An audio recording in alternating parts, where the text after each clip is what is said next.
സുഹൃത്തുക്കളെ അസ്സലാമു അലൈക്കും. ഇപ്പോൾ സമയം 3 മണി. അങ്ങനെ നമ്മളെ ഈ ആഴ്ചത്തെ വീക്കിലി റെസ്റ്റും കാര്യങ്ങളൊക്കെ കഴിഞ്ഞ് ഡ്യൂട്ടി തുടങ്ങാൻ പോവാണേ. ഡ്യൂട്ടി തുടങ്ങുമ്പോഴേക്ക് തന്നെ നല്ലൊരു കട്ടനൊക്കെ ഇട്ട് കുടിച്ചിട്ട് തുടങ്ങാമെന്ന് വിചാരിച്ചിട്ട് അതന്നെ ഒരു കട്ടൻ ചായ ഉണ്ടാക്കിട്ടോ. ഇതാട്ടോ അവിടെ ടാക്കോ കാർഡ് എന്ന് പറയുന്നത്. അപ്പോൾ ഇതിട്ടിട്ട് വേണം നമുക്ക് ഡ്യൂട്ടിയും കാര്യങ്ങളൊക്കെ തുടങ്ങാൻ. വീക്കിലി റെസ്റ്റ് അതിനെ കൊണ്ട് ഊരി വെച്ചായിരുന്നു. നമുക്ക് ആദ്യം ഇതൊന്നും ഇടാം. ടാക്കോ മെഷീൻ ആട്ടത്. അതിൽ കാർഡിടാം ആദ്യം തന്നെ. നമ്മളെ പേരും കാര്യങ്ങളൊക്കെ എഴുതി കാണിച്ച് അത് കുറഞ്ഞ സമയം എടുക്കും കേട്ടോ റീഡ് ചെയ്യാൻ വേണ്ടിയിട്ട്. അപ്പം അതിന് വേണ്ടി വെയിറ്റ് ചെയ്യാണ്. റീഡായി വന്നിട്ടുണ്ട്. 51 മണിക്കൂർ 24 മിനിറ്റായി റെസ്റ്റിൽ കിടക്കുന്നു. അതെ, നമുക്ക് ആദ്യം തന്നെ ബിഗിനിങ് കൺട്രി കൊടുക്കണം കേട്ടോ. അവിടെ ഏത് രാജ്യത്തു നിന്നാണ് നമ്മൾ ഡ്യൂട്ടി തുടങ്ങണമെന്നുള്ളത്. അപ്പോൾ ആദ്യം നമുക്ക് കൊടുക്കാം. ജർമ്മനി ഓക്കെ അടിച്ചു കൊടുക്കുക. അത് കഴിഞ്ഞതിന് ശേഷം ഒരു അറ്റ്ലീസ്റ്റ് ഒരു 3 മിനിറ്റെങ്കിലും അതർ വർക്കിലിടണം ഹാമർ മുകളിൽ. എന്നിട്ട് നമുക്ക് വണ്ടിയൊക്കെ ഒന്ന് ചെക്ക് ചെയ്യണേ. അപ്പോൾ നമുക്ക് പോകാനുള്ള ലിച്ചിസ്റ്റൺ എന്ന് പറഞ്ഞ സ്ഥലത്തോട്ട് ഇവിടുന്ന് 281 കിലോമീറ്റർ ഉണ്ട്.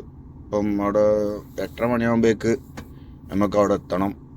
ബോർഡറിലെത്തണം കേട്ടോ. കസ്റ്റംസും കാര്യങ്ങളൊക്കെ ഉണ്ട്. പിന്നെ അതുപോലെ തന്നെ ടോളിൻ്റെ പേയ്മെൻറ്റും കാര്യങ്ങളൊക്കെ അവിടെ ബോർഡറിൽ ചെയ്യണം. അപ്പം അതിനെക്കൊണ്ടാണ് കുറച്ച് നേരത്തെ എടുക്കുന്നത്. അത് നമ്മൾ രാവിലെ വണ്ടി എടുക്കുമ്പോഴേ ടയറും കാര്യങ്ങളും അതുപോലെ തന്നെ ഡീസൽ ടാങ്കും കാര്യങ്ങളൊക്കെ ചെക്ക് ചെയ്യണം. അപ്പം അതിന് വേണ്ടി പ്രത്യേകം ഇറങ്ങിയാണ്. പിന്നെ ശ്രീകോൻ്റെ ടെമ്പറേച്ചറും കാര്യങ്ങളും ഒക്കെ നോക്കണ്ട. വർക്കിംഗ് ആണ് എന്താണ് സ്ഥിതി എന്നൊക്കെ ഉള്ളത്.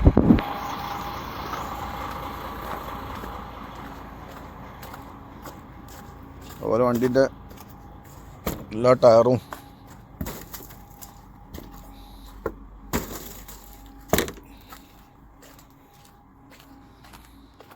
അതുപോലെ സീലും കാര്യങ്ങളൊക്കെ ഉണ്ടെങ്കിൽ ഡോറും ബാക്കിൽ ലോഡായതിനെ കൊണ്ട് ഡോറും കാര്യങ്ങളൊക്കെ ഒന്ന് ചെക്ക് ചെയ്യണം രാവിലെ തന്നെ. സീലും കാര്യമൊന്നും പ്രശ്നമല്ല.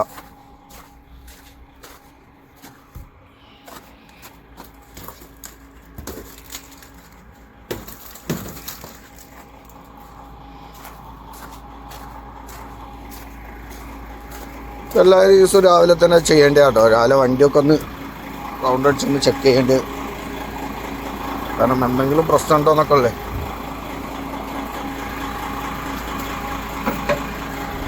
അതർ വർക്കിലിട്ട് നമ്മൾ ഡെയിലി കമ്പൽസറി ചെക്കിങ്ങും കാര്യങ്ങളൊക്കെ കഴിഞ്ഞ് ഈ വണ്ടി എടുക്കാൻ പോകും കേട്ടോ.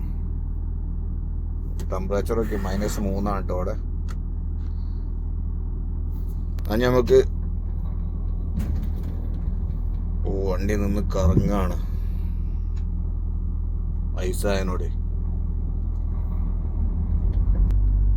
അപ്പൊ അവിടെ കുറച്ചേരം നമ്മൾ പാർക്ക് ചെയ്തോടത്ത് കുറച്ചേരം കറങ്ങി കളിച്ച് ഫുൾ ഐസായനോട്. ഇതുപോലത്തെ ഐസാകുമ്പോൾ നല്ല കറങ്ങും. ഈ വെള്ള കളറാണെങ്കിൽ അത്ര വലിയ പ്രശ്നമല്ല.